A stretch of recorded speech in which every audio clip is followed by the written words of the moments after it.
All right, welcome everybody to session. This is, I think, 24 of Classic Metal class, and this is a special one because we have a guest who's been here involved in these classes quite a lot, Cenydd Blackwell.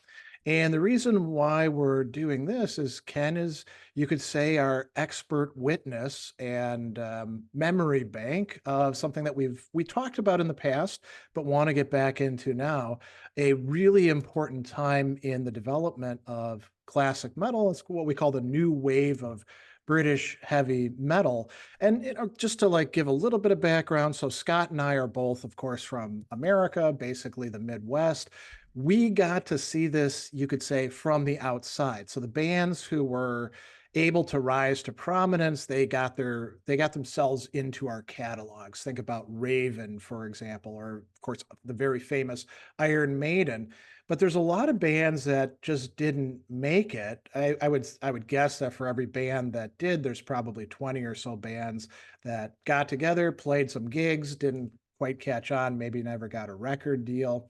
And Ken was lucky enough to be there in the mix, so to speak. And we've talked about this at various times. We wanted to bring him on to pick his brain and put him on the spot and ask about these different memories and get his take on these sorts of things. So I think this will be a really fun one. And thanks so much, Ken, for being willing to come on and chat with us about this. Do you want to do any sort of like introduction, tell people a bit about yourself? Well, can do. I grew up in Wales, which is part of Great Britain, but not England. And very quickly, I mean, from a really younger age than I probably ought to have got involved in the sort of rock music and metal scene. I mean, I've said before that I was bought my first Iron Maiden tape when I was 4 years old. I wasn't quite 4 years old, but I was certainly under 10. I was like 8 or 9 probably or something. And that in itself is a bit of a strange story, which we may or may not get into later. But yeah, it was, I feel privileged, to be honest, having had the opportunity to be there while so many bands had in some cases had their heydays and never made it. Some that really ought to have made it, because I think there was some serious talent there that never got further than sort of playing in local pubs and things like that. The metal scene today, I think, would have possibly been quite different had a lot of those bands had the chance that they deserved. And yeah, I saw really, if depending on how we define the new wave of British heavy metal, saw it through from its inception to when really the shutters came down on it in about, where should we put this, like late 1983, early 1984. It's like the whole scene just closed and disappeared, with the exception of some particular bands who I'm sure we'll also get to chat about. But yeah, essentially, I think the word expert is doing some heavy lifting, but it was certainly good to have been there at the time and experienced that music when it was actually happening. Definitely. Yeah. So at the risk of going way off into left field, something that you said is really quite interesting, the curtain coming down. I mean, do you think that it was partly a matter of being too successful as a musical movement? So some bands were able to attain like a worldwide status, tour all over the place. Maybe others, they got to pass the torch, and then now for others, it was just too late, to get into the game. I think in some parts, yes, and in other parts, no. And what I mean by that, in some parts, yes, because I mean, we talk about bands like, I mean, there were loads of others, but bands like Saxon, Maiden, Priest, Motorhead, although I wouldn't necessarily categorize them as an NWOBHM band. Black Sabbath, similarly, wouldn't categorize them as an NWOBHM band. But anyway, when those bands got international recognition, I think that really changed the focus in some ways, in terms of a global metal scene, moving from there's this metal scene in this country, this metal scene in that country, and made it global, which to some extent took away a focus from some of the local metal scenes. So there was, thinking back, I mean, this may be a bit hyperbolic, but primarily I blame Kerrang magazine for the cancellation, effectively, of the new wave of British heavy metal. The reason being, when did this start? Probably sort of late 83, early 84. There was an increasing focus on, I mean, rightly so, because there was some bloody good music came out of there, but increasing focus on the start of what would become thrash, on the start of what would become death metal. Um, lots Yeah. of lots of those bands originating from America, and it's as if the focus of the press, at least, not so much fans, but certainly the focus of the press, it shifted almost entirely away from what was going on in the UK. And I think that lack of focus led to, because we've got to remember this is early 80s, so there's nothing even approximating the internet. That didn't even exist. You read magazines or you didn't know about it effectively unless you go and see the bands at a local venue. So certainly in terms of the press interest, that led to a lack of focus on a lot of bands who therefore never got publishing deals with record labels who probably ought to have done.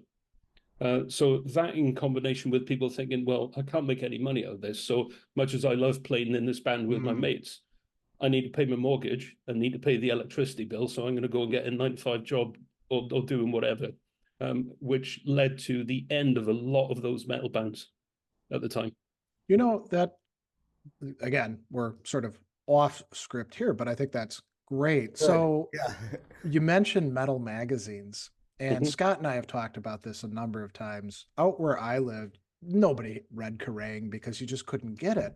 No. And we had Circus and Hit Parader, and Circus had been established, and I think Hit Parader too, for quite a long time before they became much more about hard rock and heavy metal. And we'd get them at what we called the dime store, the drugstore. And you'd go in, and there's a magazine rack, and you'd get it, and you'd open it up, and there'd always be like a centerfold that Yeah. you could turn into a poster to hang in Yeah. your room. And you know, there'd be all these other pictures, and there'd be these, looking back at it, more or less puff pieces Yeah. on the band's interviews with them, you know. And it seems like, so if you lived in New York or something like that, okay, you might have had a much better selection that would include a lot of these British magazines. Hmm. And you know, I've looked at Kerrang, New Wave of British Heavy Metal. Apparently, looking at the history of it, it's got a really strong connection to this magazine Yeah. Sounds, which again, we didn't have access to either. But were there a lot of other magazines that you were reading and your friends were reading that gave you a sense of like, okay, this is a band I should go to see when they come around, or here's a Yeah. record I need to get my hands on? Yeah. So the really the main two, certainly in the early to mid 80s. I can't remember which way around this happened, but there was Kerrang magazine, which was London based, published from London. Okay. There was a magazine, I don't know if they still exist, I think they probably do, called Metal Hammer, which was also a London based magazine. And then there was Sound. Really, the primary two, and this is just my memory, I might be wrong about this, but certainly from what I remember, if you were a metalhead, then the two magazines you read fairly religiously were Kerrang and Metal Hammer. There was about, one of them started in 81, I think. The other one started in early 84. I can't remember which way round it was, which came first. But yeah, those were certainly the two primary ones. I mean, there was other stuff as well. I mean, occasionally you could get your hands on a copy of Hit Parader, which might have some Oh, like rock interesting. artists in it and that sort of thing. But really, for metal fans, the two primary ones were Kerrang and Metal Hammer. I'm pretty sure I don't think they either of them are print magazines anymore, but certainly they've got websites, you know, and they still publish articles and stuff. So yeah. Were there smaller magazines with, you know, less circulation, more what we would nowadays call zines, that were also reflective of the metal scene? Not that I remember. Not really. I mean, occasionally, if you had a particular area with an established scene, like in London, for example, there was, oh God, what was the name of it? It wasn't a magazine, but it was almost like a circular newsletter that you could write off to somebody and they'd put your name on the distro list. And then once, you know, once every few months, you get this paper that somebody had printed off at home with a copy of some articles, you know, 1 or 2 articles, and a list of upcoming albums that the readership might be interested in, that sort of thing. But certainly in terms of print magazines, it was very much focused on Kerrang and Metal Hammer. That's quite interesting. So, you know, some of the other components of the scene that I thought again, looking at things from the outside, and I think Scott, you can talk a good bit about this as a musician yourself, that were important for, constituting almost like an ecosystem. You've got the magazines, you've got record companies, including new ones like Neat that get established and print a lot of these things. And then there's the venues, and I really want to talk with you about like what it was like going to these pubs and clubs and this entire vast again ecosystem that we just didn't have over here, and maybe doesn't exist over there quite so much either. No. And then the interaction between the musicians and fans. And Scott, what else do you think is part when we talk about a scene, a vital scene that's able to sustain itself? What else really matters in there that we should ask Ken about? Well, even thinking like the Boston scene, like any scene, we're talking pre-internet, and we all of us remember that. Yeah, there was the magazines, but if you were in some kind of scene, there was always the word of mouth, right? Yeah. And yeah, Ken, I would love to know. It's kind of like, so I get, you were a metalhead, and what's some kind of like I don't want to call it like maybe last minute. You're hanging out on a Wednesday and it's 2 PM, and one of your friends says, "Hey, we have to check out this band at so and so." Do you have any of those stories where it's kind of like a last minute thing? It turned out to be a killer gig. Yes, yeah, actually. This happened to me. I mean, it happened frequently. Like you said, if one of your mates calls you up on a Tuesday afternoon or whatever and says such and such a band playing at the if not the local pub, maybe the pub in the next town over this evening. These guys are really good. We should go and see them. So particularly if you've got some older friends who might have a car, then 4 or 5 of you pile in the back of the car and zoom over there, and hilarity usually ensues. But the one occasion, and I can't remember for the life of me now the name of the pub, but this happened where someone phoned me up, a mate of mine at the time phoned me up and said, "There's this band playing at this." It wasn't quite a pub. It was like a combination between. It was an early effort at a combination between a pub and a nightclub, the sort of place with what you could describe now as having had character, which at the time meant that if you walk into the bathroom, your feet stuck to the floor, and that sort of thing. And as we were arriving, this bus pulled out. Not a bus, a van pulled up with the band members in, and they were taking all this stuff out the back of the van and carting it into the venue and all this sort of thing. So this friend of mine and I walked over and only had like a 2-3 minute chat with the band members. I didn't have a clue who they were at the time. Turned out it was Biff Byford and Saxon. Oh, wow. I didn't have the foggiest idea who they were. And that night was also the first time I ever heard so when would this would have been? It would have been Wheels of Steel. Okay. And that made a hell of an impression. I mean, imagining hearing Wheels of Steel for the first time live. That was one of those, wow, I love this moments, And similarly with another band, now, who were they? It wasn't.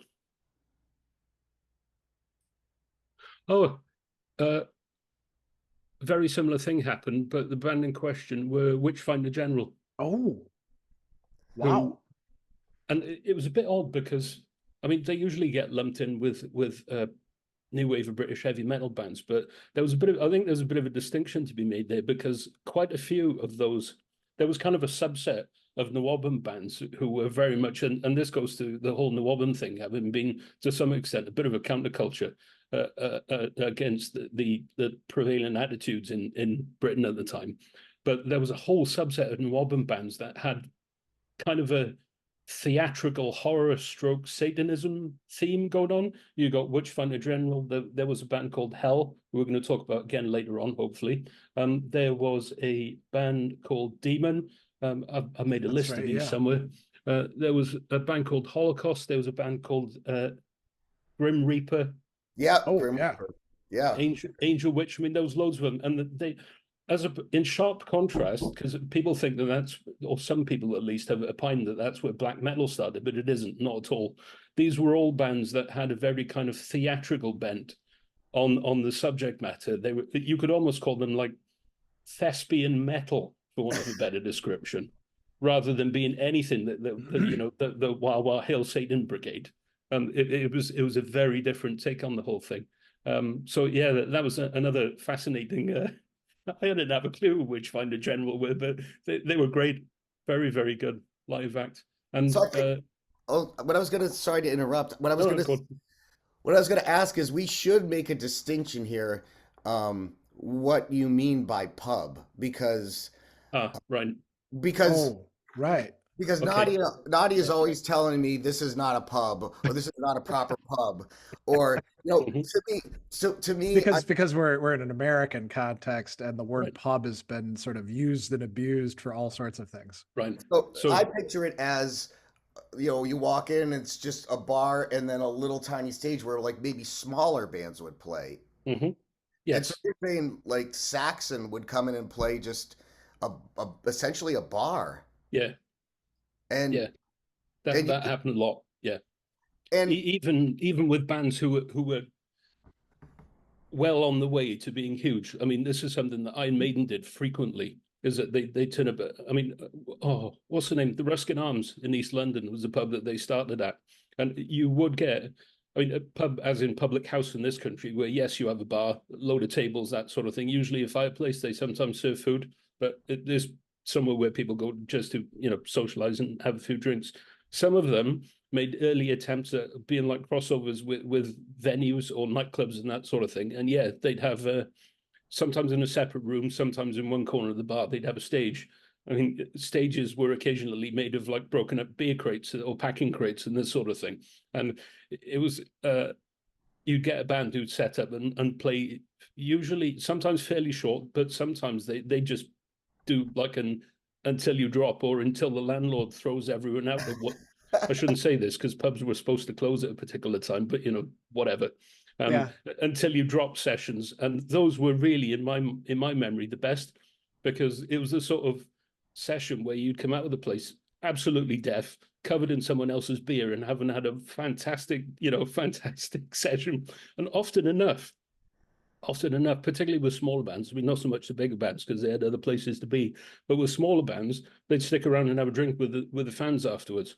So there was real and genuine interaction between the band members and the fans, which was great. I mean, there's loads of people out there. One of my deep regrets is that I never got the opportunity to do this, but there's loads of people out there who will have sat down and had drinks with Maiden after a gig, or Saxon, or Witchfynde General, or probably Whitesnake, or loads of those bands in the early days. There was a, how could you describe it? A level of authenticity Yeah. and very personal interactions between the bands and the fans that I I will don't say think happens so that, much now. well, Saxon, interestingly, so this is pre-COVID. They came here and played in Milwaukee, along with Black Star Riders, which is, sort of a spin-off of Thin Lizzy, Hmm. and Judas Priest on their Firepower tour, and just blocks from here. And interestingly, Saxon, after the show, they went across the street to this, listed as an Irish pub, not a real pub, but it's Yeah. what passes for one here. And they did exactly that. They Hmm. closed the pub. And one of Yeah. our friends, because Andy and I were like, well, show's over, got to go home, go to sleep. He's the kind of guy who goes to all the shows.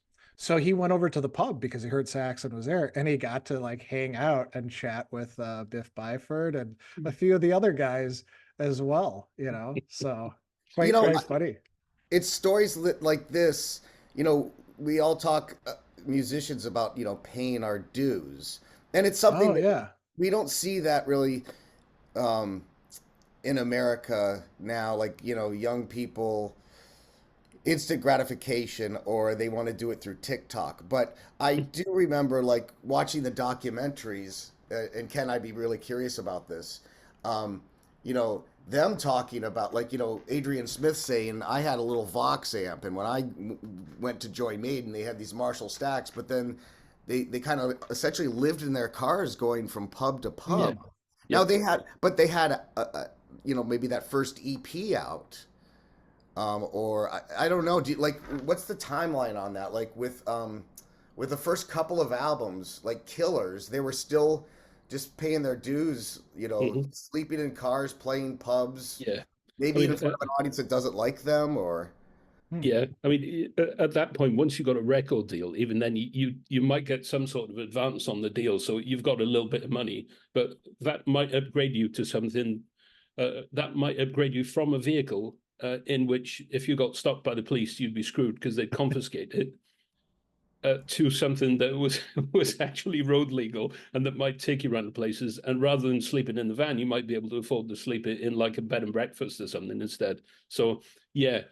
Certainly, so after the Soundhouse tapes, we're talking probably certainly age of Iron Maiden title album, maybe into early Killers time as well. Then yeah, bands would. I don't necessarily know if Iron Maiden did that, but it wouldn't surprise me in the slightest because there were loads of bands who did exactly that. I mean, even this is something that who was talking about this. I can't remember whether it was Ozzy or Tony Iommi, Sabbath, was talking about doing exactly the same thing, even after they got a record deal. And if memory serves, even when they were preparing to do their first US tour, they were still desperately trying to scrape together money for like amps and gear and that sort of stuff. So yeah, that used to happen a lot. I remember reading a interview with Mike Gallagher of Raven, where he was talking about how in the early days he and his brother, John Gallagher and Mark rather, were going to junkyards and finding old speakers and taking the coils out of them and assembling them into things that they could use, just because they were so poor. So, well, was there a lot of that going on? This sort of like homemade equipment. It's not just punk that was DIY. It was also the metal scene. No. Very, very much also the metal scene. I mean, I think something that probably helped that at the time was that, I mean, amp and loudspeaker technology was nothing like it is today. I mean, I have to be careful what I say here because there's good people going to be watching this down the line who are steaming with fury in the fact that amps could be sophisticated back then, and of course they were. But however, that doesn't prevent you from doing exactly that. Either raiding an electronics shop for some stuff that they've got on either secondhand or sort of ex demos, that sort of thing, and cobbling together a setup that will in fact produce some halfway decent sound for you, or at least something that sounds big enough and loud enough that you can cart it along with you in your nearly derelict van and play at the local pub of an evening. So yeah. Now, when a band would make the transition from this whole circuit of pubs going all over the place to larger concert halls, they'd have to get their hands on a lot more equipment. There weren't PAs like there are today, where you just patch into that, and a guy at the soundboard who may or may not be your guy handles it. So was that like, that's where the record advance would go to, and you just spend it on all this equipment that you would need, and you wouldn't have the fake stacks like we have now. It would actually be everything is in working order. With the caveat of never really having, well, I was in a band for about 5 minutes before I discovered I was a crap guitarist. But anyway, that's fairly irrelevant. Yes, once you get your first tranche of cash from your record label, then absolutely, that you might be playing as a supporting act to some bigger bands. I mean, as Maiden did for Priest in the really early days. I'm pretty sure they opened for Priest a couple of times. So yeah, once you finally start getting some money coming in, then yes, you can afford to sleep somewhere where you're going to actually sleep for the night, or can have a party in the hotel or whatever, and also afford some much better equipment, so that you're not playing with a 5-watt amplifier. You can maybe afford at least a second-hand Marshall stack so that it sounds half decent in front of the punters.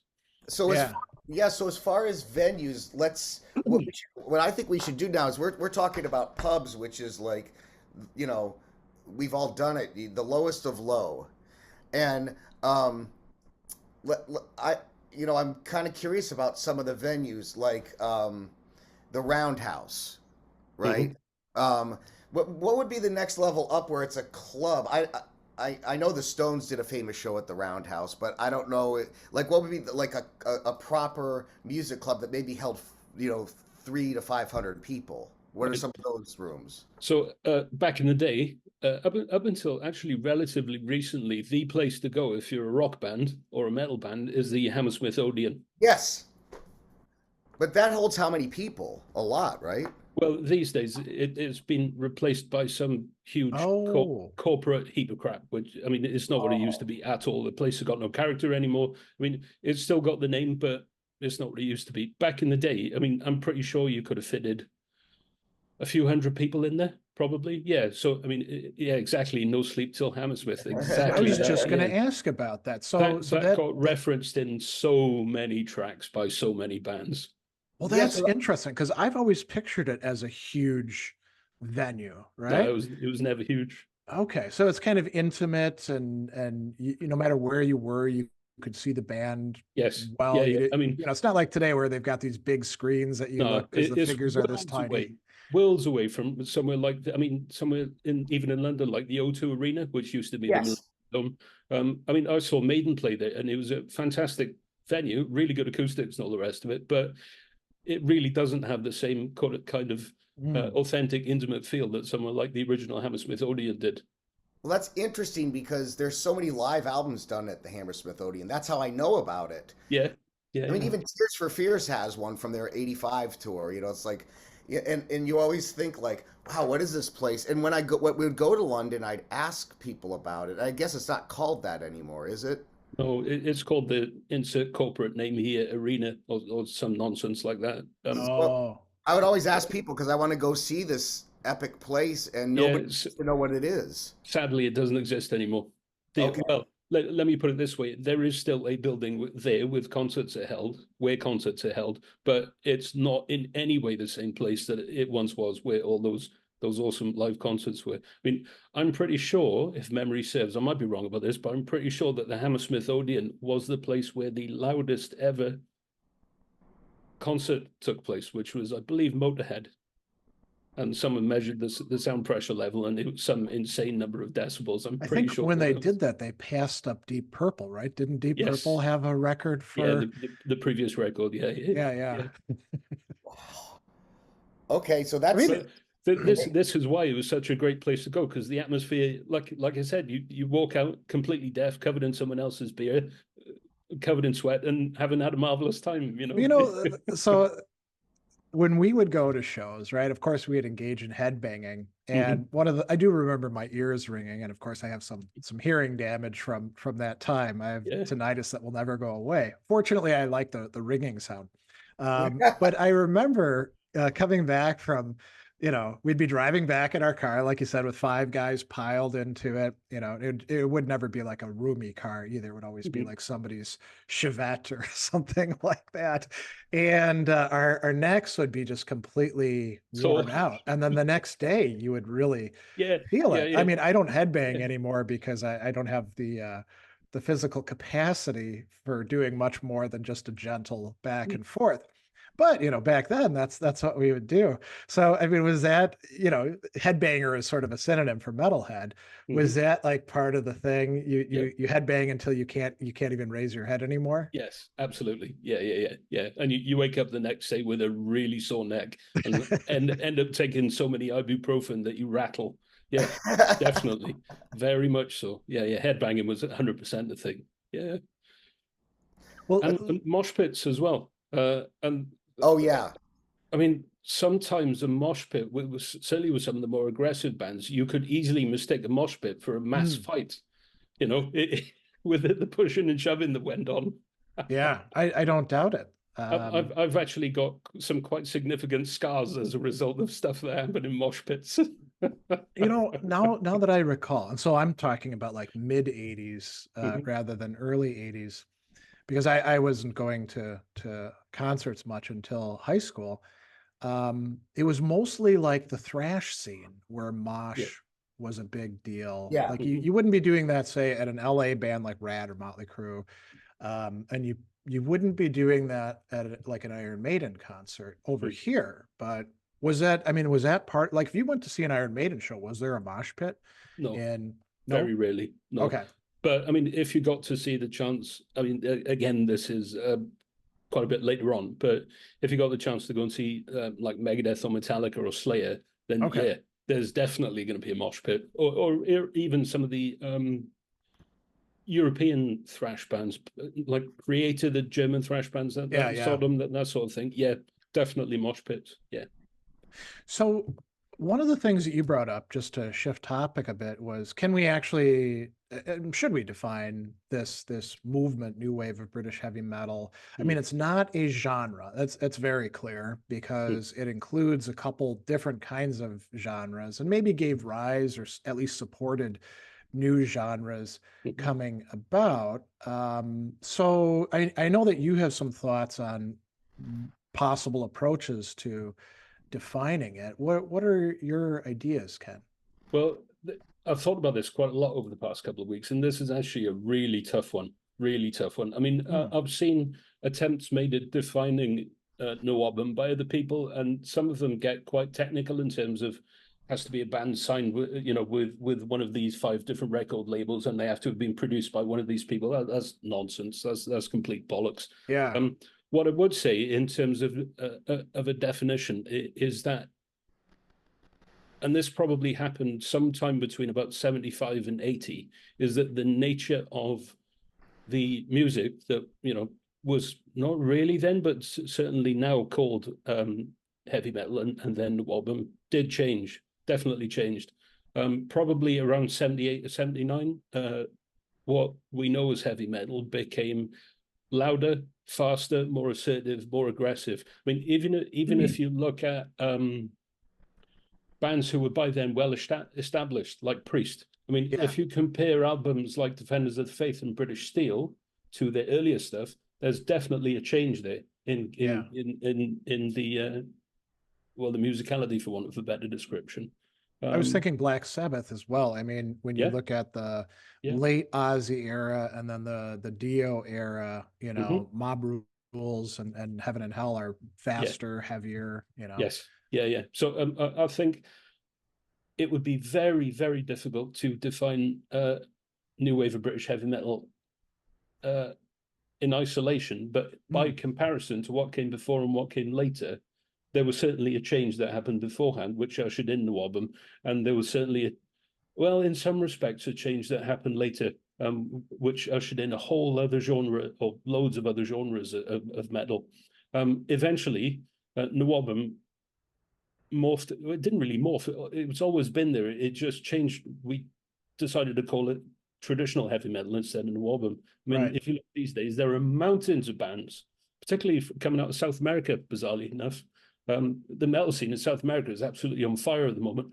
Loads of bands there who produce not only really good stuff, but you can clearly hear the Maiden, Priest influences on those albums. There's really good stuff. So what was once NWOBHM did continue. I mean, like I said, there was kind of a what would you call it? A mass cull event in roughly about 1984. But the idea of what NWOBHM was and what it sounded like, influenced by the bands who did survive that mass cull, has continued.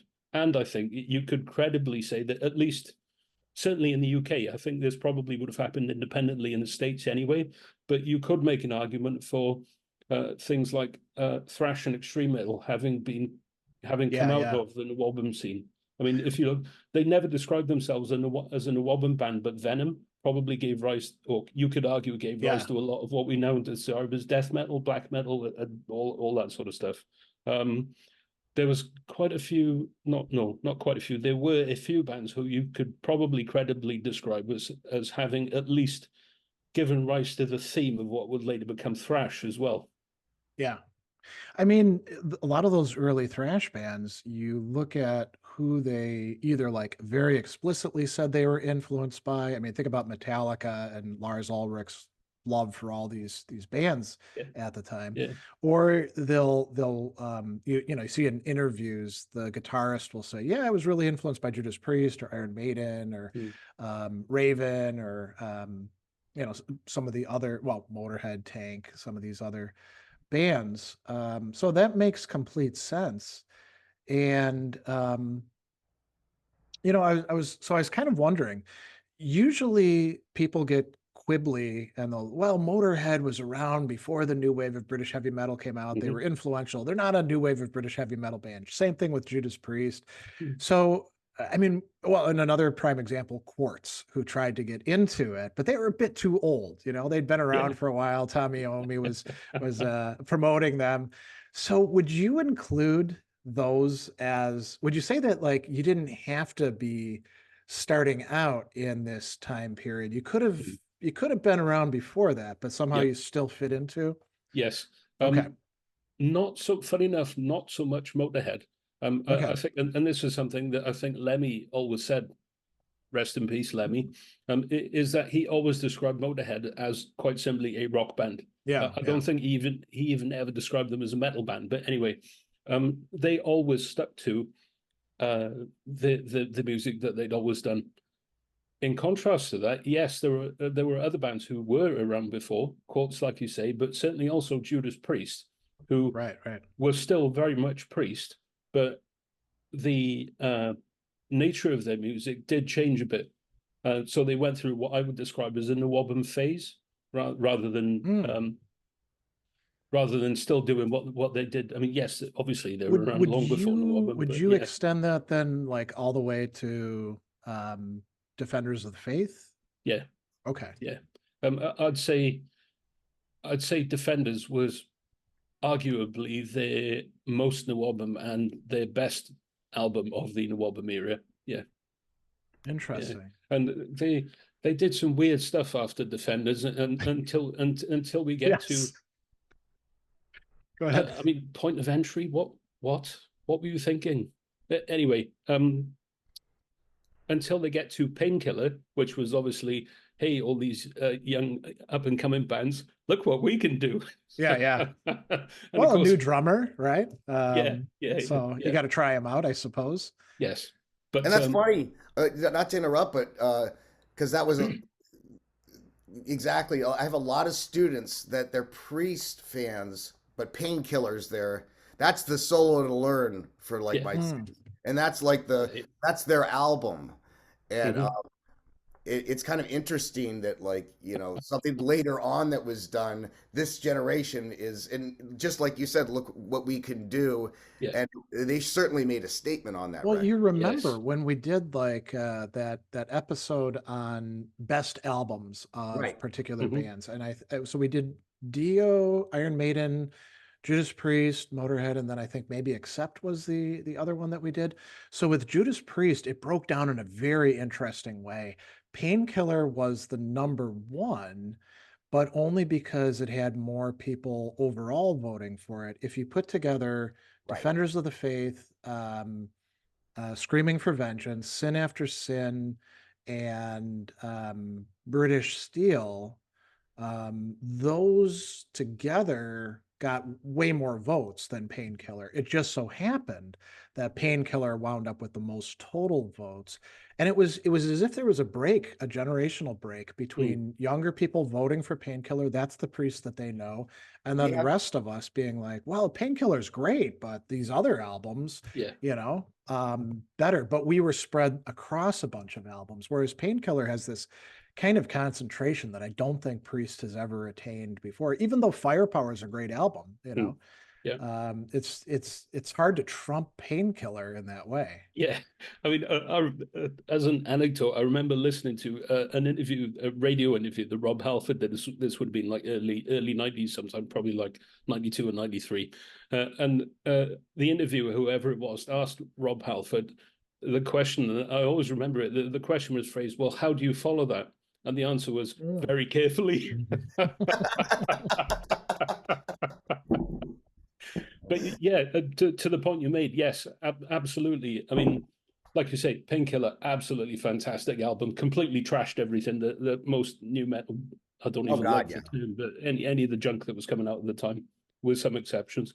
But great album. Certainly for me, though, if you look at some of the much earlier stuff, British Steel, Defenders of the Faith, Screaming for Vengeance, Yeah. Even the pre-NWOBHM stuff that Priest did, those I would characterize. I mean, not so much rock and roller because that was really, really early, like rock and roll stuff, but certainly Sad Wings and onwards, Screaming for Vengeance and that period, they were far ahead of their time. I think those albums had a real like era of almost futurism about them, which you just didn't see from most of the bands. Here's one that's going to come out of left field. So Rainbow. And by this, I don't mean post-Dio Rainbow, but those first three albums. So if we're going to extend the new wave of British heavy metal back to around 75, should Rainbow be included in that? Or are they still too much within that legacy of Purple and Sabbath kind of stuff, you know, with Gillan going off on his own and Whitesnake forming and all of that? That's a tough one. I think that the way I'd put it is that probably Rainbow as well had the NWOBHM period, as we could call it. So not so much the first album and things like Man on the Silver Mountain, that sort of thing. No, I mean, fantastic tracks. Not NWOBHM though. Rainbow Rising, we're getting there. And oh God, what was it? Was it Long Live Rock and Roll? Yeah. The album that came after that. At that point, yes, you could make a very credible argument for saying that is their NWOBHM period. And there were other bands as well who, outside of or in a different place at a different time, you could more properly describe as, or perhaps equally properly describe as being metal adjacent. And there's a couple of bands in that list who are on my list of bands who should have made it big but didn't. Perhaps we'll get around to talking about them a little bit later. But I think that there was a difference in the sort of music that was being produced that happened somewhere between 1975 and 1980, which even for even for existing established bands, their music became NWOBHM, even if the band before that and after that certainly weren't, is how I put it. So, now this gets very, very speculative. But okay, so we've got a scene. And part of what's important in a scene is the interaction between fans and the bands. But bands are also fans, Yeah. And so this shift, this change in the sound in a number of different dimensions. I mean, so we know that a lot of what we recognize as new wave of British heavy metal bands are influenced by these bands that come before them: Black Sabbath, Deep Purple, Budgie, UFO, the Scorpions, all of that sort of stuff. But they're also listening to each other as they're coming up, right? And so again, this is very, very speculative because I don't think anybody really knows this, but let's speculate. So these bands are probably buying each other's records and hearing each other and meeting up with each other and learning from each other as well, right? So what's your take on that? I think almost, I mean, yeah, definitely that unquestionably happened. I think, I mean, even to the extent of, exactly like you say, if you're playing in a metal band, if you're in a metal band that hasn't been around for very long and you're doing all the pub scenes and you're playing perhaps in smaller venues, got your first record label, you're doing that not as a job, but that becomes a passion project at some point, doesn't it? So yes, that means you're a metal fan. So what do you listen to? First of all, the other stuff that you can easily get access to, which means your other contemporary bands. So yeah, definitely 100%. I think that happened. Yeah. Well, before we should talk about the bands that didn't make it, but we should do two things before that. And one of them is quite natural. We should talk about like who were your, favorite ones and like who are the bands that of course made the scene in a big way. But I also want to ask about, especially as somebody from that side of the pond, a new wave of British heavy metal band that became very controversial for having sold out too much to America. And that's Def Leppard. So first two albums solidly new wave Yes. of British heavy metal. They Yes. make it huge. Hmm. Pyromania, you know, the super production on it made it a fun record.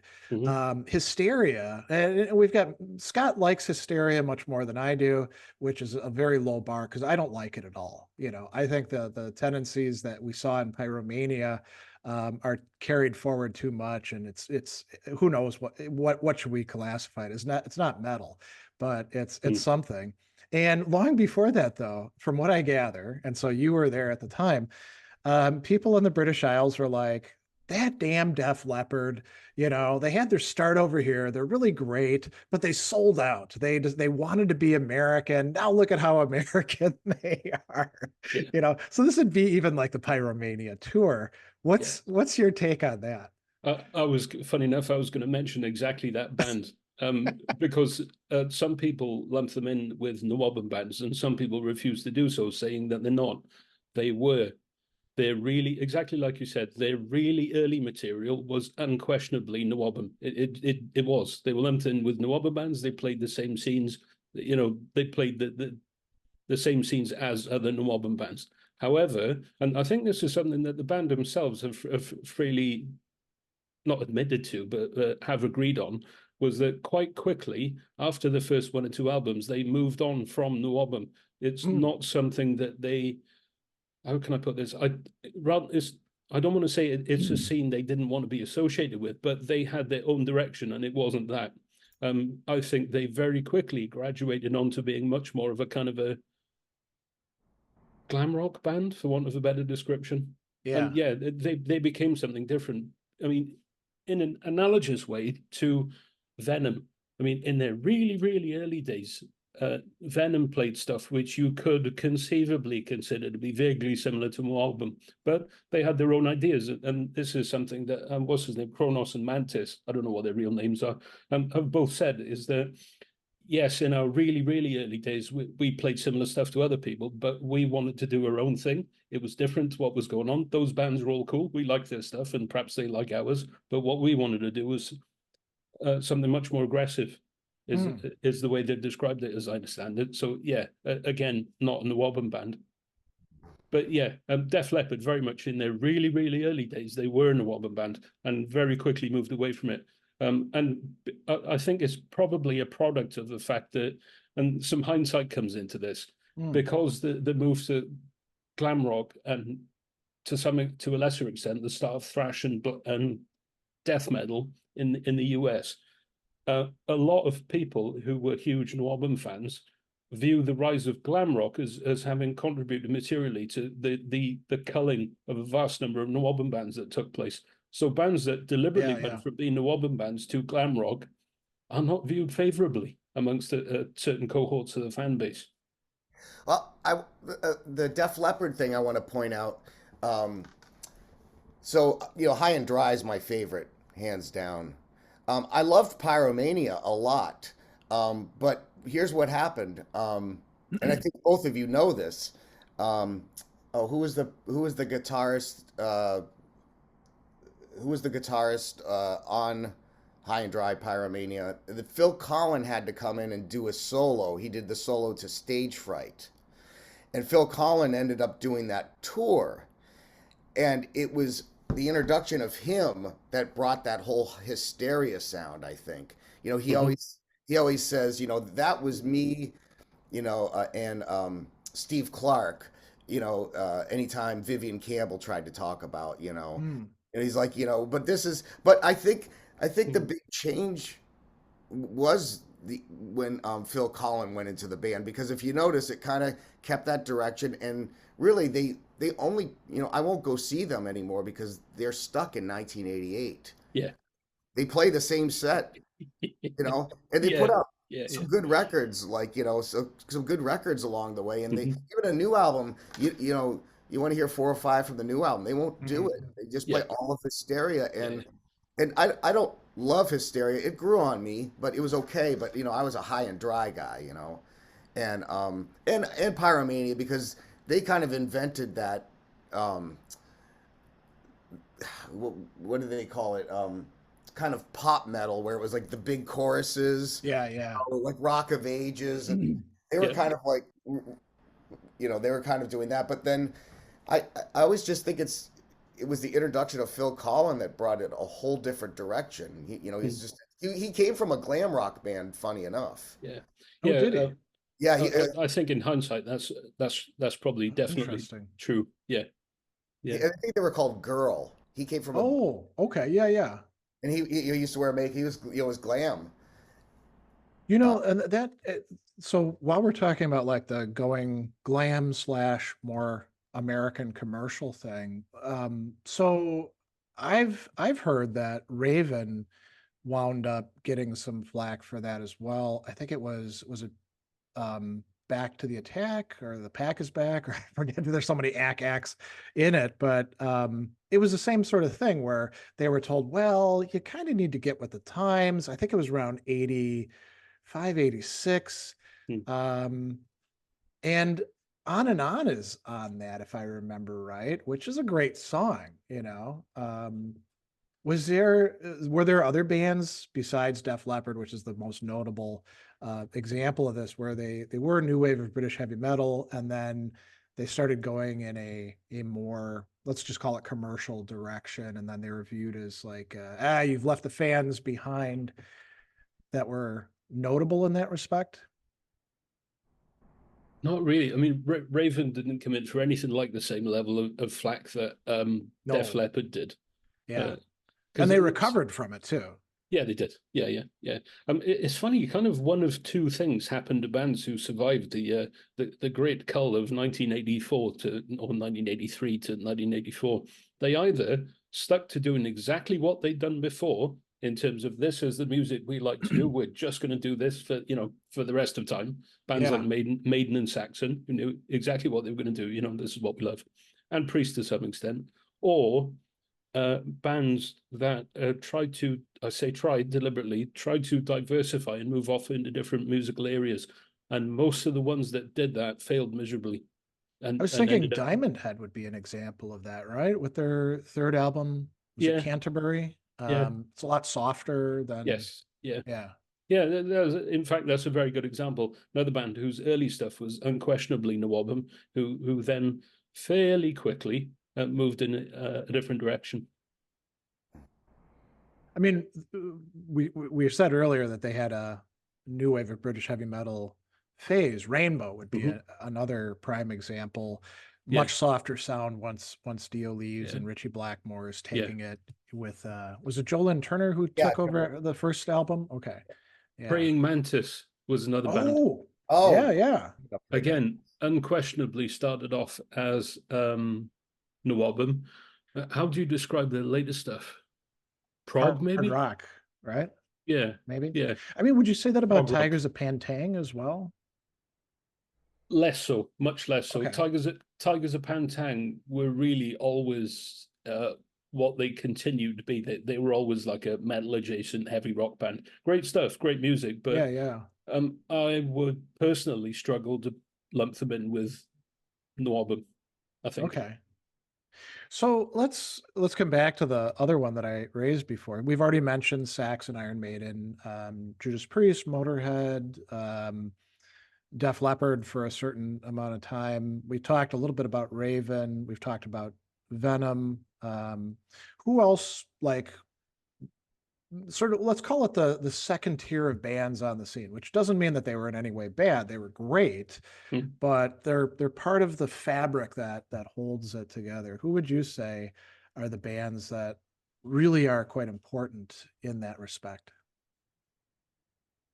Maybe we'll need to make a little bit of a distinction between important and popular, for reasons that we can get into. Here's one to start. Very important, and ended up being not particularly popular at all. Samson. Why are they important? Bruce Dickinson's first band, right? Of course, he leaves them in fairly sharp order to front Maiden. I mean, they continued for years afterwards doing stuff, which was fairly good. But of course, the rest of the world had kind of moved on, which is, I think, a little bit unfortunate for them. There was Magnum. I mean, you might say, seeing as they have about 400 albums, that we should struggle to call them a second tier band, but they were no way as big as Maiden or Priest or anything like that. hell of a good band in their own right. And in, you know, one of the bands who continued to do their thing, we play NWOBHM, and we're going to play or NWOBHM adjacent heavy rock, you know, for the rest of the time. And with the unfortunate death of their guitarist fairly recently, may not be continuing for much longer. But anyway, yeah, Magnum, definitely. Angel Witch were another one. Great band, did some really good early stuff. Again, in many ways, I would lump them in with the kind of the subgenre of theatrical satanic metal that came out of the album. Definitely in the same vein as bands like Witchfynde General and Hell and Demon and that sort of stuff. So yeah, Tank were another band. Yep. Who went on for quite a while. I mean, their early stuff was really good, despite their very unfortunate album titles and that sort of thing. Yeah, Self-Balance of Hades. Yeah, and some stuff that you look at these days and think, oh, was that really a good album title? No, it wasn't. Well, you know, it's funny too, because with that one and then the album artwork on it, they don't make sense together at all. No, you know? No, not in the slightest. At least with Black Sabbath's Born Again, there's a baby. Okay, it's a baby devil. It kind of makes sense.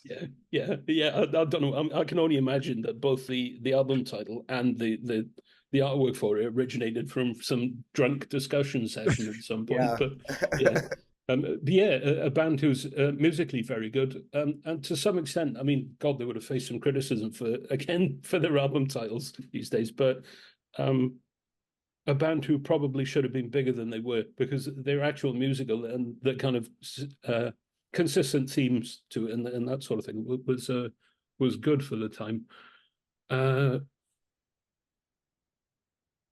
We talked about Tank. Holocaust. I mean, there was Girlschool. Could you really call them? Yeah, I think you could probably call them a second rate. Not second rate sounds wrong, but second division band. Let's put it that way. Who again did some really good stuff, and for whatever reason were never quite as big as perhaps their talent should have. You know, there were some interesting connections later on. I mean, Girlschool was connected with Motorhead, but there was another band, Rock Goddess, that put out just a few albums. And it was, you know, one of the sisters was so young that I think she was actually breaking the law by being in the pubs at the time. I think it was the drummer. We all. But they kind of, that's true. I mean, one of my first dates was actually being at a bar here in Milwaukee when I was 14 years old. You know? And playing pool. But they, you know, Girlschool and Rock Goddess swapped out members later on. Right. And you know, their first album was pretty good, I'd say, you know. I mean, we mentioned Diamond Head, and so that's kind of a good transition to the bands that really had a lot of potential, and somehow the stars did not align. You know, you mentioned the big culling, but I think some of these bands lost their way before that. Yeah, they did. Yeah. Like what happened to Angel Witch, for example. I mean, they were viewed as like being solidly at the center of the new wave of British heavy metal when the term got coined. Why do you think they didn't make it as big as, you know, even not necessarily Iron Maiden, because nobody really made it as big as that in that movement, but like let's use Saxon as a comparison. You know, Saxon is, they're not a second, they're sort of like in between first and second tier. Yes. You know? The at least tier 2+. I would put Saxon. What happened to Angel Witch? I'm not entirely certain. I don't know whether it was some calamity with a band member or whether they just didn't get on in terms of the musical direction they wanted to take things. But it was a real shame, because there is a prime example of a band who showed tremendous promise and could easily have, I mean, you could see the way I think their music was developing, that they could have developed into also, I mean, potentially in all sorts of different directions, which could well have taken them very far. In terms of popularity. But I don't know why. I don't know whether it was the fact that for whatever reason they just never got the correct size of record deal, or whether time passed them by and maybe some of their fan base at least had kind of moved on to other things. That's interesting. I mean, So there's a number of different factors you're bringing up. One is whether you can get a band to really effectively gel. You Hmm. know, I mean, there were some bands where it was like a rotating door of bands, and there Band might just be members. Yeah. there just might be one core guy who Yeah. stays there, or you lose one really key band member, and it's just It curtains falls after apart. that. Yeah. Yeah, Yeah. like I'll mention a band that's not considered new wave of British heavy metal, and they shouldn't because they're American, but they were often talked about a lot, which is Riot. Hmm. You know, and those first three albums, Rock Yeah. City, Narita, and I'm blanking on the name of the third one, but it's the one that's got Swords and Tequila on it. Really great stuff, but Hmm. they lose their singer and they're And never that's the the end of same that. after that. Yeah. Yeah. Yeah. Yeah. Here's another example of a non-British band who 100% NWOBHM, Armored Saint.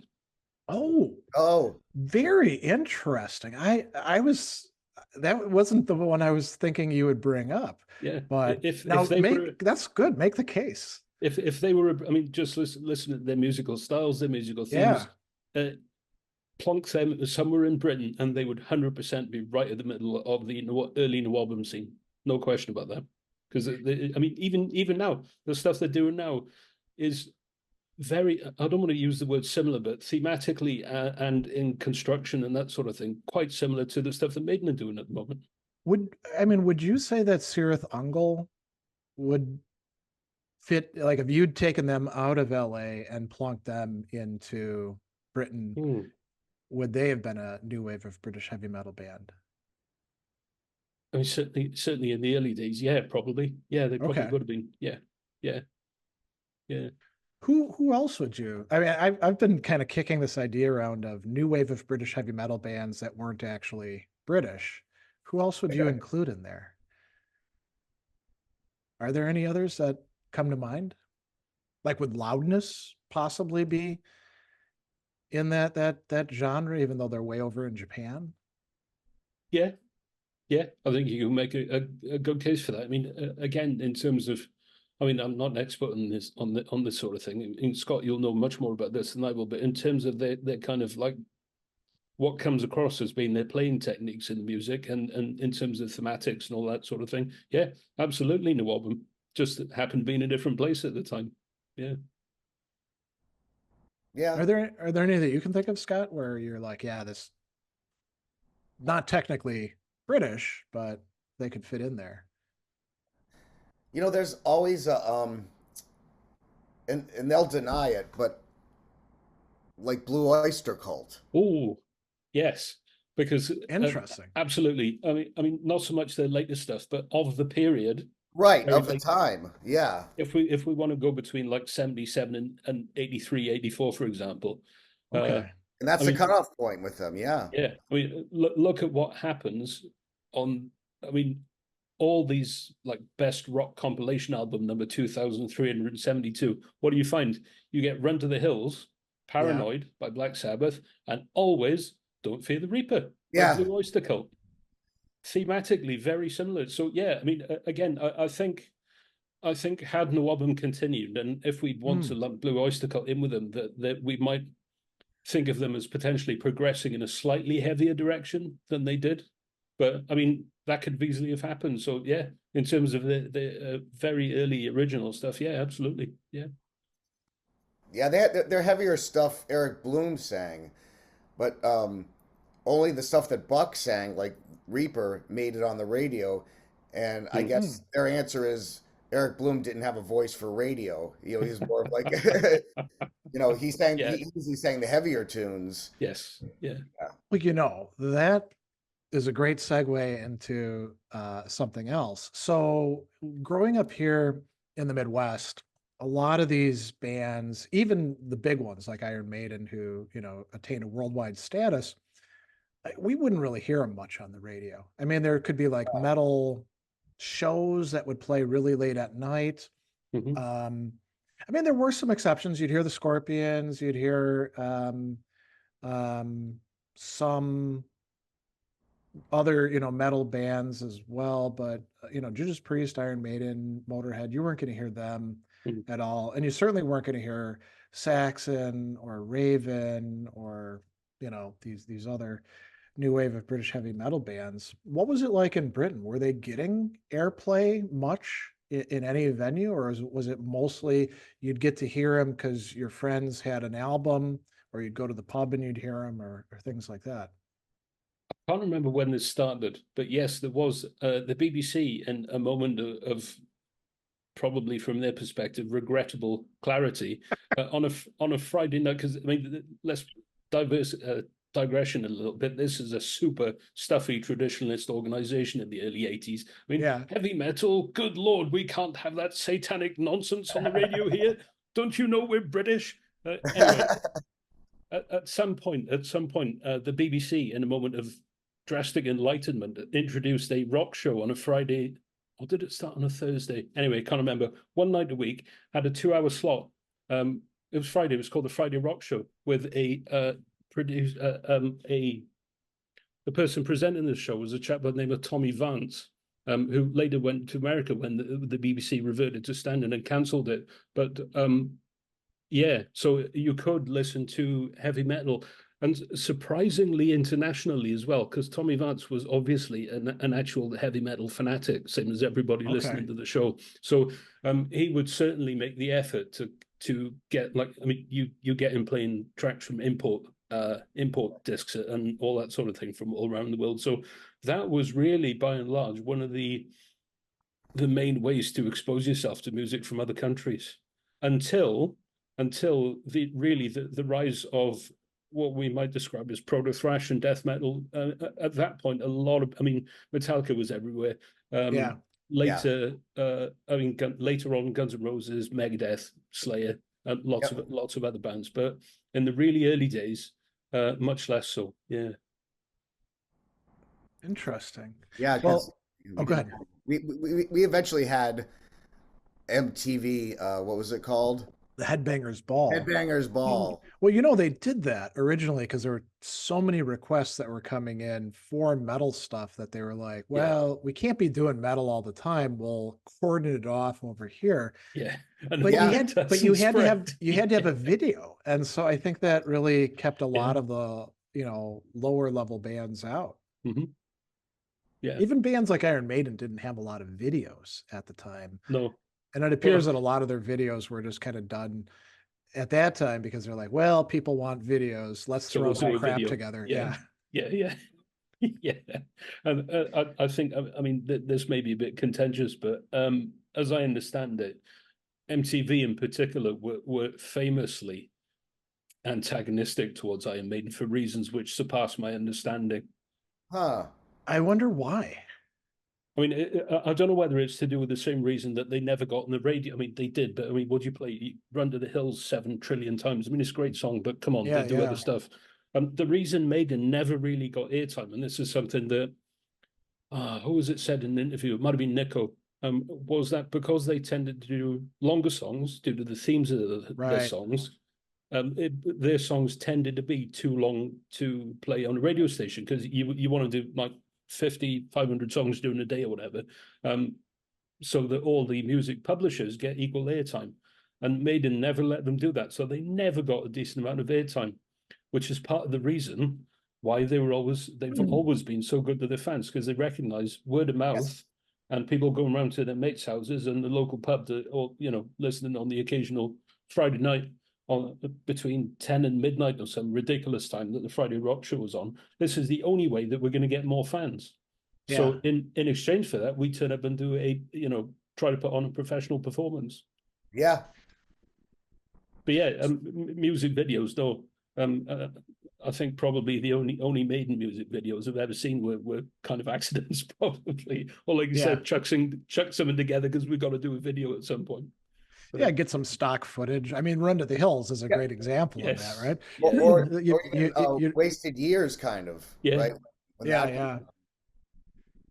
Oh my gosh. I mean, it's basically just you've got shots of the band playing, and then you've got some footage that may or may not have anything to do with what they're saying. Yeah. I mean, I suppose the one exception to that is The Prisoner, right, which is based on the TV show. And this is something that Rod Smallwood commented on in an interview that he did at some point was that they phoned up the people the producers of the TV show, The Prisoner, and said, "Can we do a video about it? Because can we do a song about it with a video?" And the producers of the TV show said, "Who were you again?" "Iron Maiden." And the response was apparently just, "Do it." And so they did, which is why the video. I'm not sure if he uses official segments from the TV show, but it's blatantly obvious what it is. It's completely in line thematically with the song, as opposed to almost all their other videos, which have got nothing to do with what the song's about. Exactly. I mean, it's kind of a cool story that they went along with it, because of course the other one that comes to mind is Dune. and asking Frank Herbert and him saying, "Screw you, I don't like your crap." Not a chance. Yeah. Wait, what did you? I missed that part. So, To Tame a Land is based on the novel Dune by Frank Herbert. Oh, and right. They actually asked him, and he's not a fan of heavy metal, so he said absolutely not. So they had to call it something different, because they were just going to call it Dune. Yeah. Oh my God. And speak of a long song, I think that one tops 7 minutes long. Oh, it's got all these key changes. And yeah. One of my favorites actually from the album, but yeah. So let's come back to something that we haven't completely exhausted. So bands that really had a lot of potential, and I mean, some of them have gotten back together later on and done some good stuff. Yes. I was thinking Jaguar is an example of that. That Axe Crazy album is really, really good, but somehow things didn't come together right. And they have put out Power Games. Axe Crazy is the song. The album art is terrible, of course, which might have been a problem. It's like a chessboard with all sorts of weird crap on it. I don't know who they got to do all these album art things back then, but I think it was just finding the art cheapest students. artist. Exactly. some proverbial starving artist. Yeah. But they've put out stuff subsequently in the 2010s that's really, really good. Mm-hmm. And I don't know how much of the original makeup of the band is still there, but I think we can say that about quite a few of these bands that had potential back then, didn't make it because the record deal didn't go through, or the manager was stealing the money, or was somebody's uncle, or Tokyo Blade is another, I think, prime example of that. Who else would you say is worth looking at in that respect? There's actually 3 bands that I want to mention, and I've actually brought some props along. I've got a stack of CDs here. So the first one's a band called Pagan Altar. Oh yeah. I don't know them. So Pagan Altar, they started off back in the probably mid to late 70s and into the very early 80s. They weren't, I suppose now you'd struggle to call them a metal band. They were much more kind of like hard rock metal adjacent. However, if you listen to the stuff that, they have produced several albums, but it's all been 30, 35, 40 years after they were first together as a band. And if you listen to it now, the stuff they've done since, it's very doomy, almost like some albums that Black Sabbath or Witchfynde General. Witchfynde General, definitely. Unfortunately, their original lead singer passed away in the last year or two. So they've got a new lead singer, but a band that should have been way bigger than they were back in the day, because it was very much proto doom back then. Although no, I'm completely wrong. Talking nonsense. Not proto doom. The stuff they ended up producing was exactly the same sort of theatrical Satanist stroke pagan metal as bands like Witchfynde General. Definitely that sort of genre. In a very similar vein, a band called Hell, who've had 2 albums. One of them is called Human Remains, and the other one is called Curse and Chapter, who had an incredibly unfortunate early history in the early 80s. Everything that could have gone wrong for them basically did go wrong for them, which led to them never producing any albums back in the day. This one in particular, Human Remains, as I understand it, are stuff that they'd actually written and rehearsed but never recorded back in the early 80s. And again, very, very super talented band, easily NWOBHM.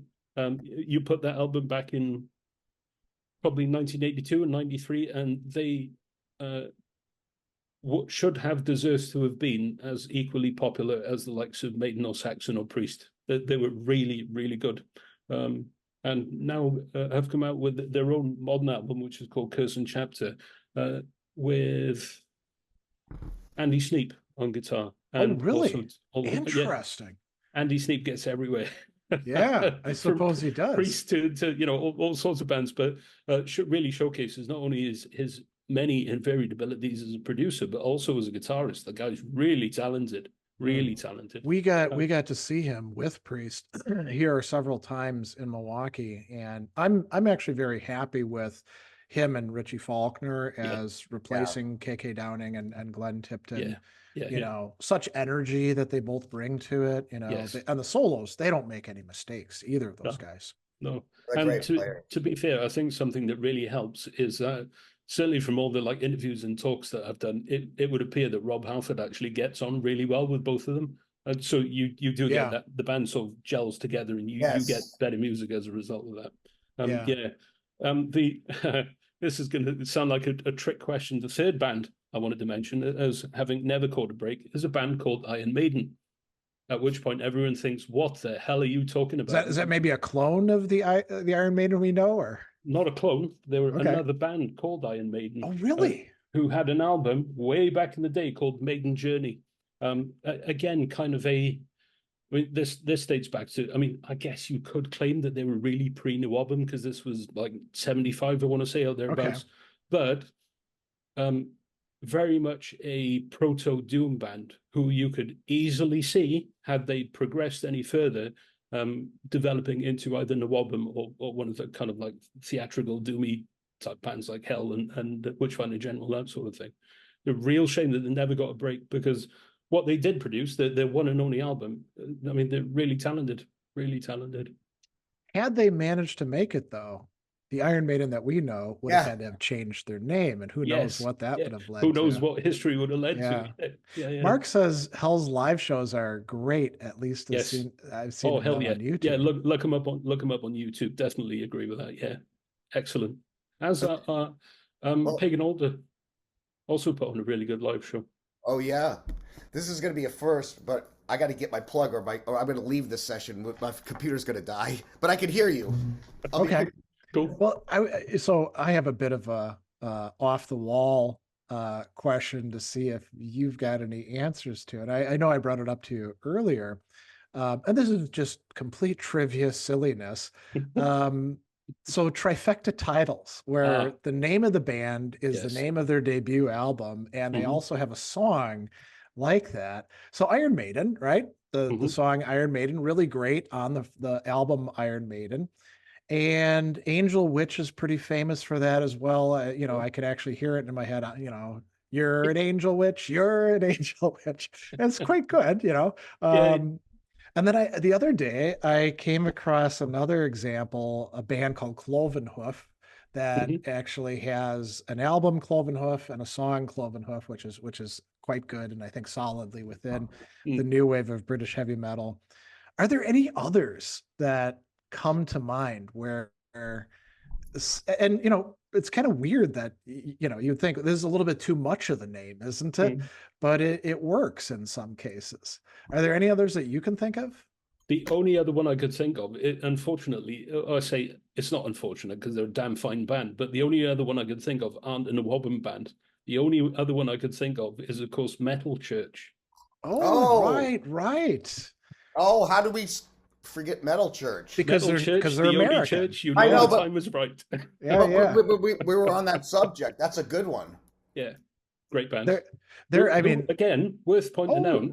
Mark points out Black Sabbath.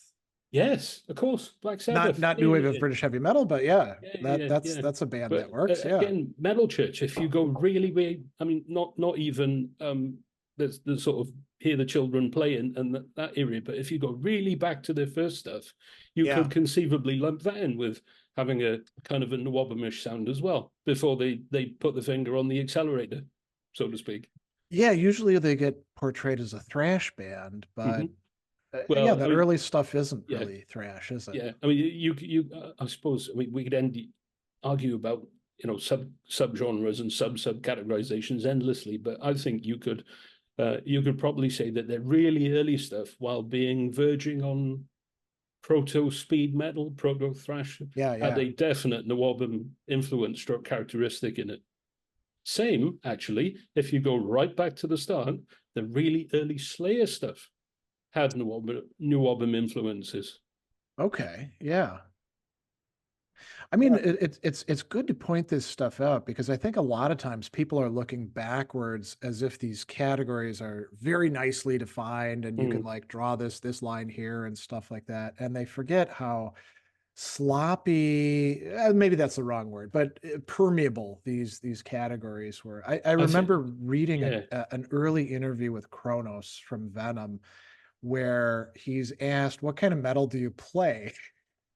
And he lists like I think they were asking him, do you play speed metal?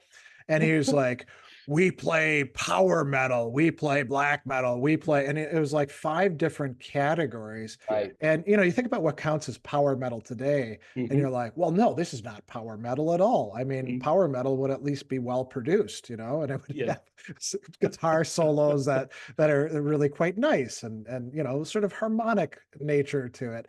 But that's because they're using the word in such a different way 10, 20 years down the line. And I think a lot of, so actually, let me ask you, when you would categorize things back in the day, how did people in the new wave of British heavy metal who are fans of it, how did they talk about it? Did they use these sorts of terms to, well, if you like this is also similar to this because it's XYZ kind of metal, or would you be more loose in the terminology? That kind of categorical descriptor never existed. I mean, okay, you could date the inception of the phrase new wave of British heavy metal to that. I forget what magazine it was in, that article in 1979. Nobody used the term NWOBHM until much later. It was just metal. But you're talking about Venom saying, we played this type of metal, this type of metal, this type of metal. You could, I mean, if you were going to be a little bit reductionist about it, you could add the phrase because we invented them all to that, But I think that genuinely that does go back to the point about bands listening to each other. So you get that cross-pollination of different themes and even like playing styles. I mean, if you're a guitarist, you talk to somebody you meet in the bar because you're playing a gig at the same place, and of course you swap ideas over a few drinks. Mark has a very interesting question here that I'd like to get both Scott and Kenton's take on. And I actually have a story too that I'll throw in there very quickly. What do you think of Metallica's covers of new wave of British heavy metal songs? And so the story I'll tell very, very quickly.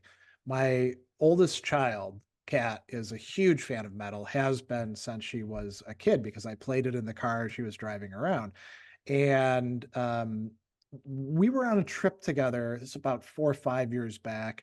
And I played for her both Diamond Head's Am I Evil and Metallica's Am I Evil. And at the time she was playing my old bass and studying music and things like that. And I was like, okay, so which of these is actually better?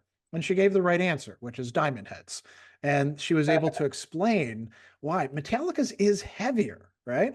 It's got more of what we would typically associate, more features that we would typically associate with heavy metal. That's a great cover, but Diamond Heads is by some standards better. And it was really cool that she could articulate to me what she thought made it better. So let me throw this question. Doesn't have to be, am I evil? What do you think of Metallica's covers of new wave of British heavy metal songs? It's hard for me to dissociate my love of NWOBHM from my opinion of Metallica as a band. They, how can I put this? I think they have done very talented reproductions of some of those songs. Okay. I don't think, how can I put this? There are very, very few covers which I've ever liked, and this goes for any genre of music or any type of metal by any band on behalf of any other metal band. I don't think covers really are a very good idea, frankly. But Yeah. are they good? They're done in a very talented way. They're obviously well played because the guys in Metallica are very talented. Do I prefer them over the originals? No, I don't. I should actually kick another one to you that's on Garage Days Revisited because you're Welsh. Budgie's Bread Fan. Right? Yeah. Budgie were a great band, very, very, very good band. And do I like that? Yeah, I do. I mean, Metallica, in fairness to them, yes, I will admit they did something good since the Black Album. It was a good track, a good cover. What about you, Scott? What do you think? You know, I remember when Garage Days came out. Of course, me being a big Blue Oyster Cult head, you know, I thought that, you know, at the time I just felt they butchered astronomy because that's what, but I also gained respect because that was a deep cut to select, you know. I was like, okay, well they didn't go for the easy, you know, I that's not fair to say they I hope I didn't say they butchered it.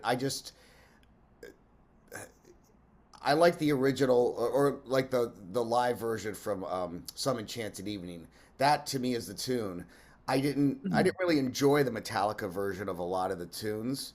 And I'll agree, it's like, yes, they're good players, but it's not always about technically doing it, or, you know, they were trying to do it in their own way, which is cool. You know, hence hence the album name Garage Days. But I didn't really. I think I gave that album a couple listens, and decided it was fun. It was cool. It was probably fun for them to do, but it's not like I said, well, I got to start listening to this version now. I mean, I guess I would put it. No disrespect to Metallica, but I just, you know. Yeah, you know, it's interesting. We talked about this before when we had a session on metal covers. So Diamond Head has said, well, you know, Metallica really did us a favor by covering Am I Evil because that has kept us, you know, earning money all these years. But there's also that famous incident of Diamond Head going up on stage to play with Metallica and people booing them off stage because they thought that they were stealing Metallica's song because they didn't know enough about where it had actually originated from. And so they, in a way, did a favor, but also kind of did some damage by covering these songs. I mean, people probably went and listened to Budgie more after Metallica covered Bread Fan. Because Budgie was fairly obscure over here in the States. I'm sure not in England, they certainly weren't, you know, and definitely not in Wales. But you know, so it's kind of taking with one hand and giving with the other, right? Yeah, I mean that is true. I mean, I've got to be honest. I've probably been a little bit unfair to the concept of cover tracks.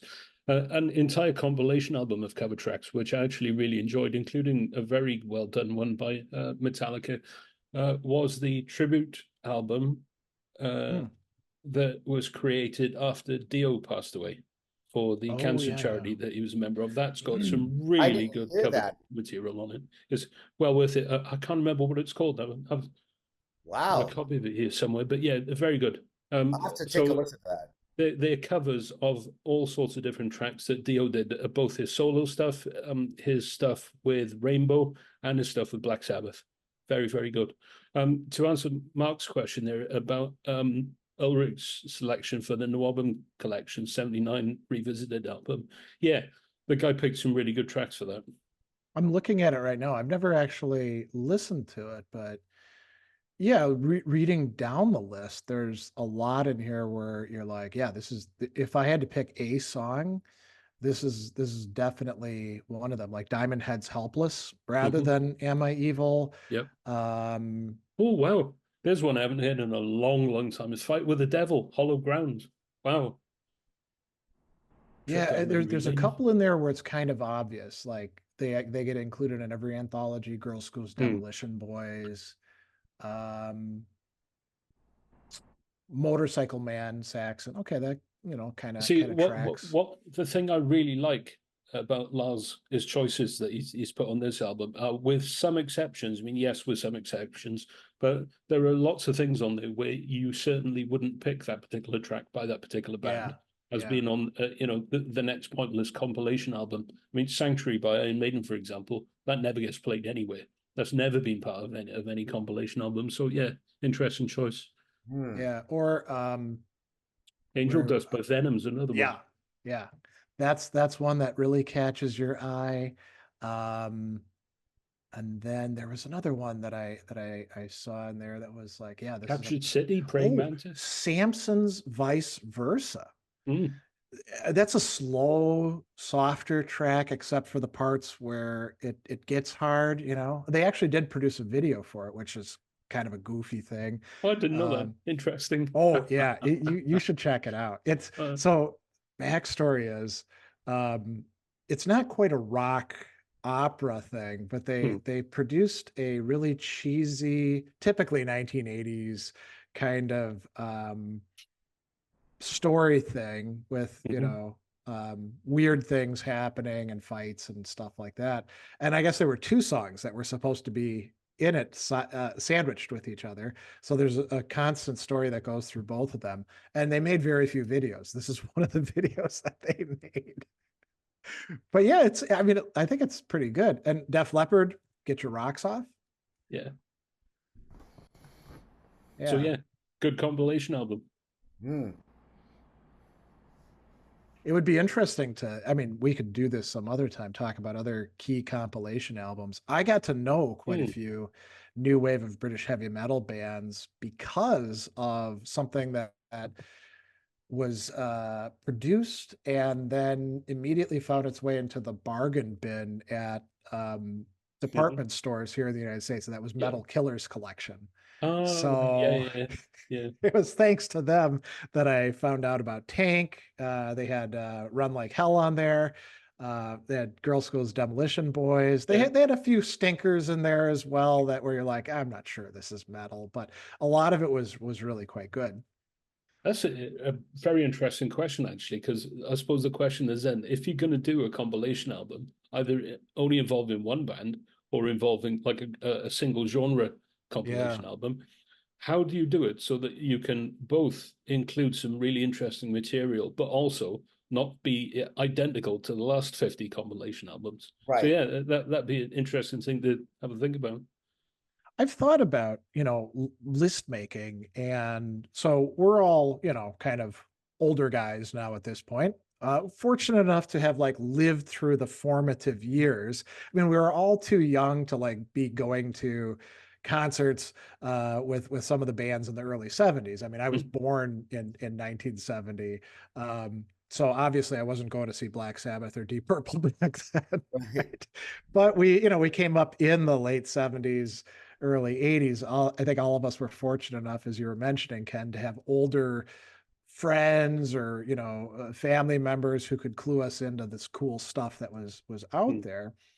And we could think about, I'm not saying we have a moral duty or something like that, but we could think about the project of, so if we want to teach a younger generation about this sort of stuff, because they're looking at it from a very, very different perspective that's informed by streaming and Wikipedia and YouTube videos and stuff like that. They didn't have access to the kind of network and pre-internet era that we had, and going out to oftentimes see music at live venues.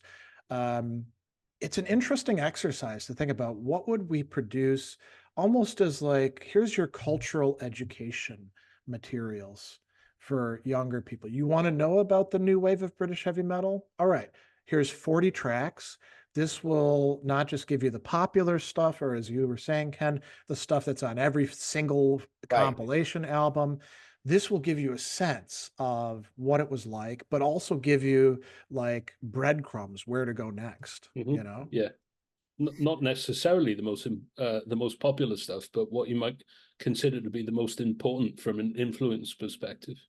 And I always say that 2 points, and you bring up a really good point about where we are with technology. Actually, let's just go with that one. So I'm finding, I work with 18 to 21-year-olds teaching at Berkeley, and Mm. something in the last 5, 6 years has become kind of scary.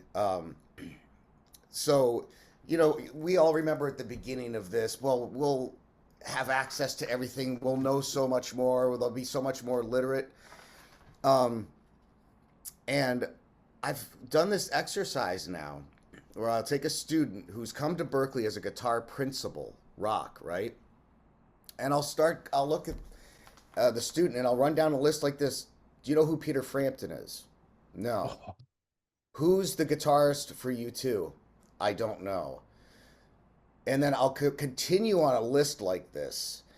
And, you know, look, even when I was coming up with that, I knew who Scotty Moore was, from Elvis's band, even though that wasn't my thing. I was in yeah, the, yeah.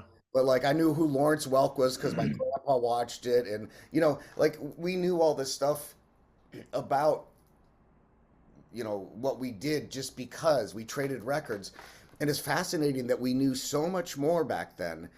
So I go through this whole list and they say no, and then I say, how long have you been here? And some of them will say 4 semesters. That's 2 years. And I'll say, can you name an artist in Boston that's not associated with Berkeley? No. Ooh. So I'm saying, you mean to tell me you're here and you're not out in the clubs meeting people, seeing people, you know? And I think and then I'm like, well, who do you listen to? And as far as rock guitarists, they all listen to the same 3 people. Mm. That's it. And it's like, well, they have the you might like this, but they have to actively click on you might like this to discover something. And I've even gone to the point where I'll say, you have to listen to this one album this week.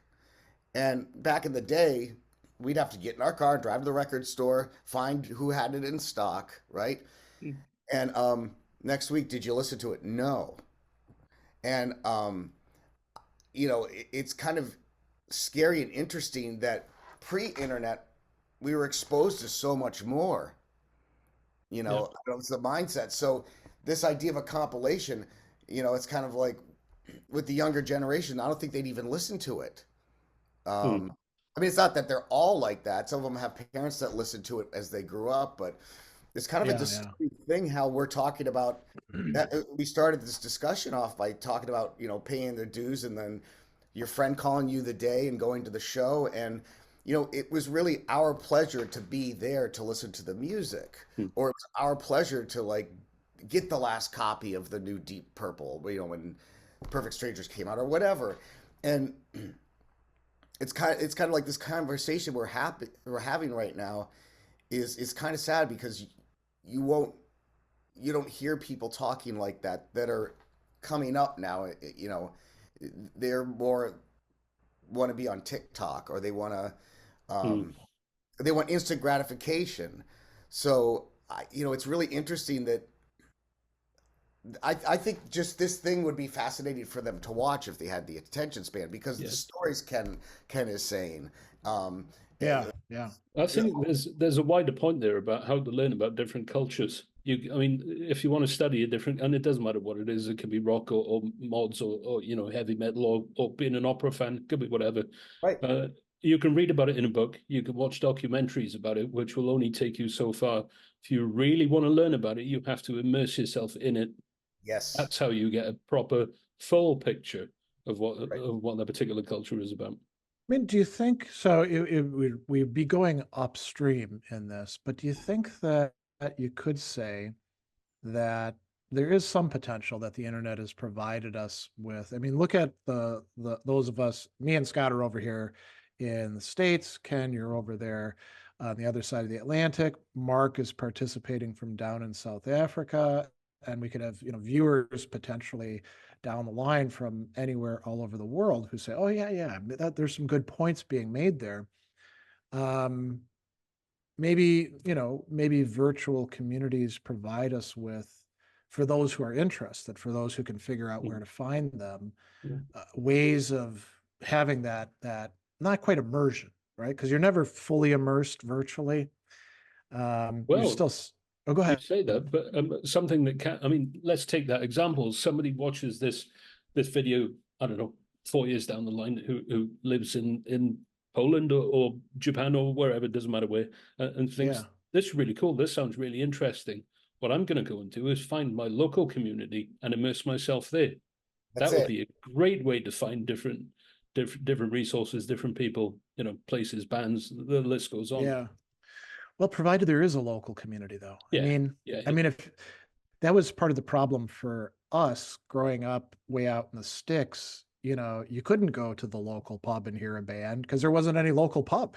You know? And I think a lot of people are still kind of stuck living in situations like that. Not necessarily because they're in the countryside, but they could be in a big city and they just there isn't a population of people interested in classic metal, you know.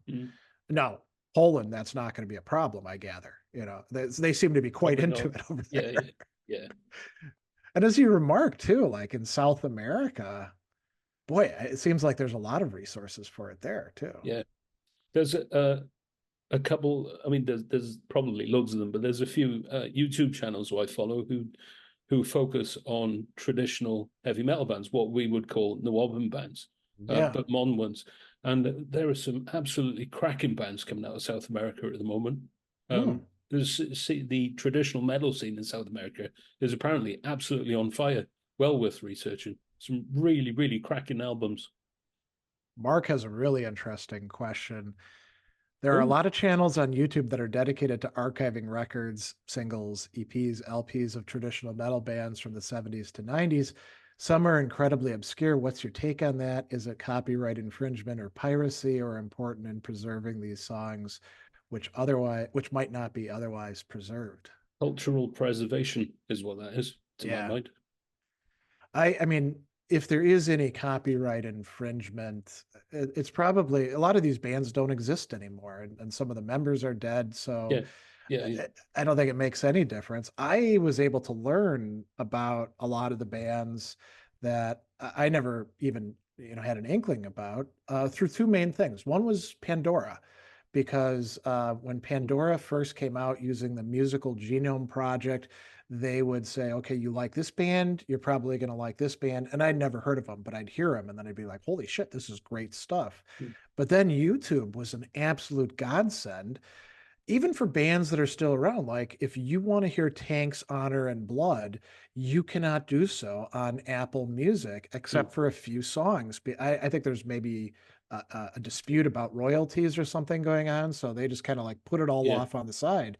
But you can find the whole album on YouTube and listen to it. You know, an album that at one time I paid for, and you know, so I've already paid my dues. And I think that the people that are out there, you know, so like another two other new wave of British heavy metal bands that didn't really make it, whose stuff is quite good, Legend and Mithra. I would never have suspected they existed were it not for YouTube. And back then, YouTube's algorithm recommending those to me because I think I'd listened to something by Diamond Head or some other band. Yeah. Scott, you're in the music business. What do you think? Yeah, well, as far as stuff being on YouTube, it comes down to who owns the publishing and the songwriters. Now, a lot of these bands don't own their albums anymore. Yeah. So you might see bands like, remember when Great White redid their first album? They re-recorded it because the record company owned it. Now, the record company could do whatever they want with it. So they could put it on streaming, they could put it, and yes, you know, but, you know, unfortunately, when you do that, you're not being paid proper sync licensing or anything like that. So, but you'll see, I think, pages, like official band pages, where they'll have their music up. Like it'll say, and I can tell you, as somebody who's uploaded stuff that I've taken at concerts, that YouTube is getting incredibly sophisticated. So I'll just give you one example. Michael Schechner Group. We saw them here in Milwaukee recently. And, you know, I had my phone, so I video recorded a few songs from them, you know, Lights Out, you're not going to miss that, right? and I uploaded it into another channel, which is just called Heavy Metal Philosopher, which you know, I haven't actually released it. And as soon as I uploaded it, and as soon as the upload was done, it got copyright flagged. But it wasn't, we're not going to let you have this here. It was instead the artist already has said it's okay to have this in there because the artist will make the money on any sort of advertising revenue, right? Okay. But it knew that it was a live, so it was a live performance. So it's not the same thing as the album, but it's recognizable enough that they're like, okay, this is Michael Schechner group, Lights Out, and you know, maybe he's sharing it with UFO. I don't know, because it's Did an you old video. type? Did you type the title? No, nope. It So was that's audio recognition then. exactly, yeah. And so if it's that sophisticated right now, think about what it'll be like in 10 years. Because Right? that's the workaround for people. You know, like sometimes when you listen to music, it's a little it's a little sharp. Yeah. Guys, well, they speed it up and do a little so because it won't recognize it. I've heard podcast people doing that where they're metal podcast things, right? They'll Right. do it at a slightly higher speed, you know, And and I it guess doesn't. that's to evade that as well. Now, interestingly, I've uploaded me playing banjo and singing some old videos that I had Oh, from yeah. 12 years ago, and YouTube doesn't flag those at all. One of them is like a Johnny Cash song, another is a Cracker song. I just did a Motorhead one today. But I guess that what I do is unrecognizable to the algorithm as a cover of Well, something that's legally owned by somebody else. yeah, that's the live one surprises me because it has to be like if you hold up your phone, right? Like, what is this I'm listening to? Yeah, If it's a live version, not on a live album, it'll say I don't know. But if it is on a live album, it like catches exactly. exactly. Yeah, yeah. So I that's kind of curious.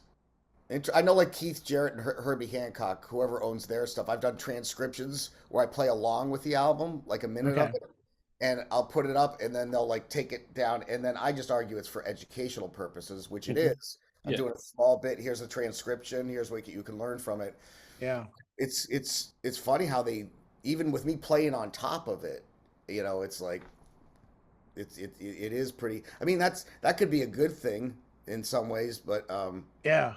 I mean, this is a really important topic. I think Ken is completely right that this should be interpreted as cultural heritage.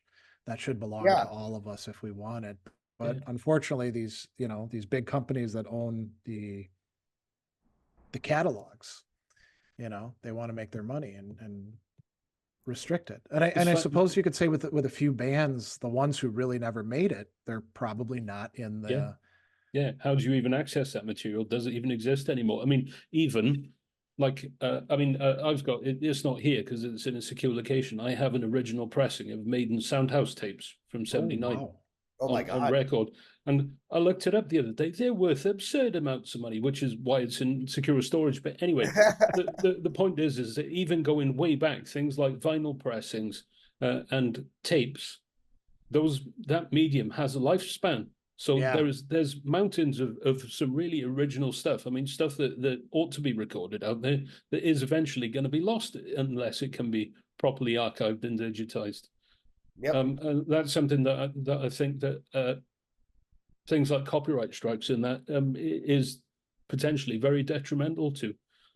Band that has made a very sensible decision going towards that. I mean, I remember back in the day buying Maiden records and CDs when they were signed to EMI.